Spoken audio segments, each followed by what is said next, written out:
Je vais passer la main à Delphine Juy, qui est donc Senior Compliance Officer au sein de BPCE SA et d'Eurothitre, et qui va vous faire un focus sur, alors non pas une nouvelle boisson à la mode PRIIPs, mais la réglementation PRIIPs, qui voilà, va vous faire un focus sur cette activité. Donc Delphine, je te passe la main.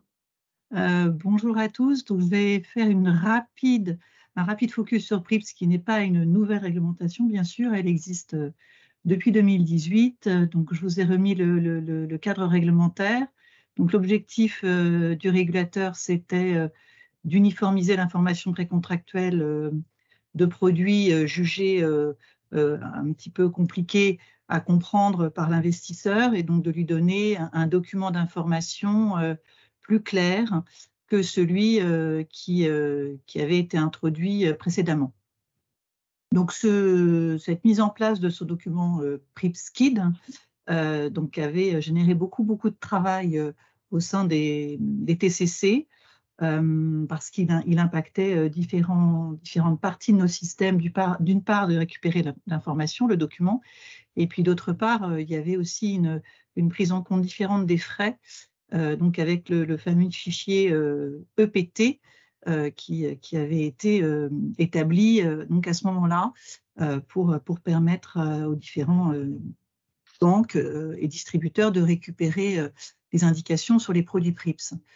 Donc, la seule chose, c'est que à ce moment-là, en 2018, le régulateur avait autorisé, on va dire, 2 catégories de produits PRIIPs à être exemptés de ce nouveau format de document d'information, et ils avaient pu rester sur le format qu'ils utilisaient à ce moment-là.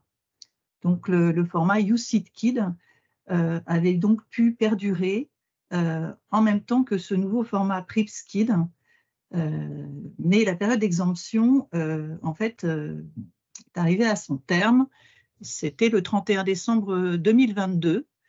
Donc, on va passer à la slide suivante. Marie? Oui, j'essaie de... Aude. Alors, attends. Donc, en fait, depuis le Voilà. 1er janvier 2023, donc, tous les produits PRIIPs doivent produire un PRIIPs-KID. Donc, il n'y a plus d'exemption. Donc, la conséquence, c'est que tous les OPCVM et les FIA qui étaient distribués aux particuliers qui bénéficiaient d'une exemption, ils doivent maintenant fournir un nouveau document. Donc, c'est les producteurs qui ont été les premiers impactés par évidemment cette fin d'exemption. Mais petite remarque, entre-temps, nos amis anglais ont fait le Brexit, et eux, leur période d'exemption, ils l'ont prolongée jusqu'en 2026. Donc, ce qui veut dire que les producteurs qui veulent distribuer leurs produits en Angleterre doivent, donc pour l'Europe, basculer sur un nouveau document d'information, mais pour distribuer au UK, rester sur l'ancien. Ce qui fait que pour les TCC, l'impact pour nous, c'est donc la mise à jour dans notre référentiel, bien sûr, les produits deviennent PRIIPs, donc nécessite la récupération du nouveau document auprès de... Alors, pour BPCE Eurothitre, nous avons un prestataire externe avec lequel nous avons contractualisé pour récupérer les documents d'information. Donc, il a fallu s'assurer donc au 1er janvier que nous récupérions bien le nouveau document et pas l'ancien. De temps en temps, l'informatique nous fait des surprises. Voilà, donc c'est simple de remplacer un document par un autre. Sauf que maintenant, pour un produit chez un fournisseur d'ici, en fait, il existe 2 documents, l'ancien et le nouveau. Donc, l'ancien pour ceux qui vont distribuer ce produit au UK, et puis le nouveau pour l'Europe. Donc voilà, donc un peu de complexité informatique qui peut arriver. Donc, il faut contrôler depuis le 1er janvier qu'on a bien le bon document d'information qui est remis aux clients qui souscrit. Donc, dans tous les sites de bourse en ligne, tout est automatisé. Donc, voilà, donc il faut s'assurer de la présence du bon document. Donc, la mise à jour des liens pour récupérer cette nouvelle version de DC.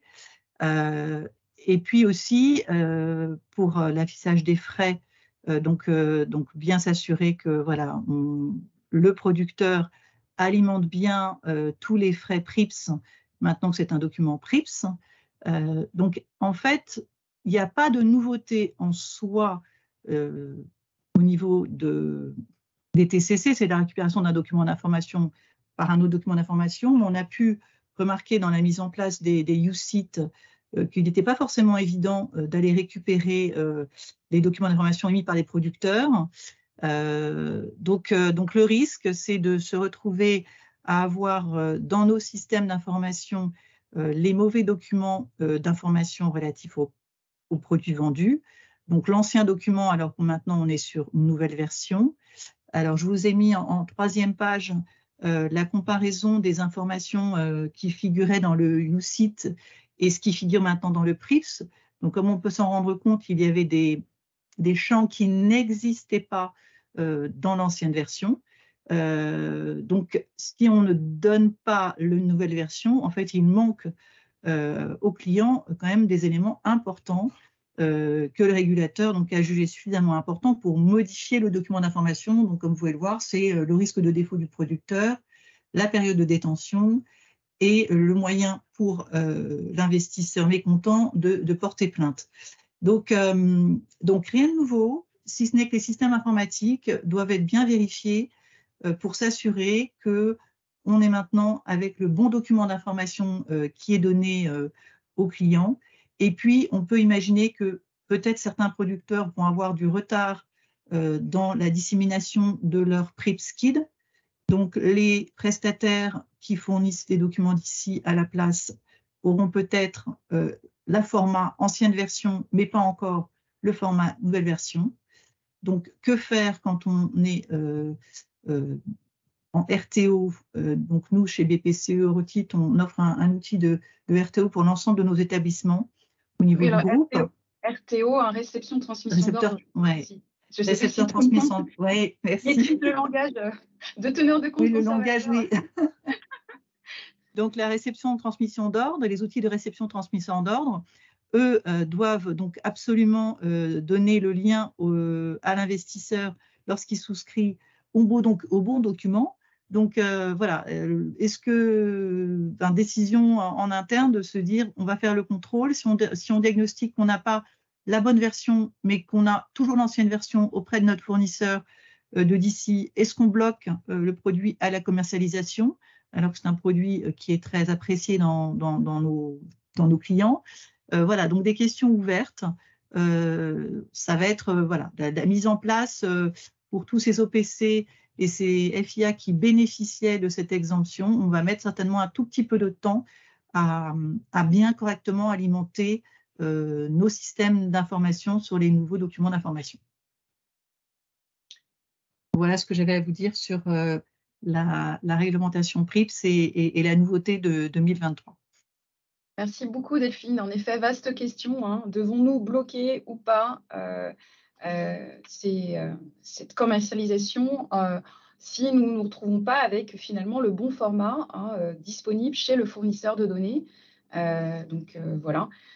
C'est une vaste question à laquelle on aura l'immense chance de répondre au cours de l'année 2023 au sein de la réunion de l'Observatoire de la conformité avec nos confrères et consoeurs autour de la table.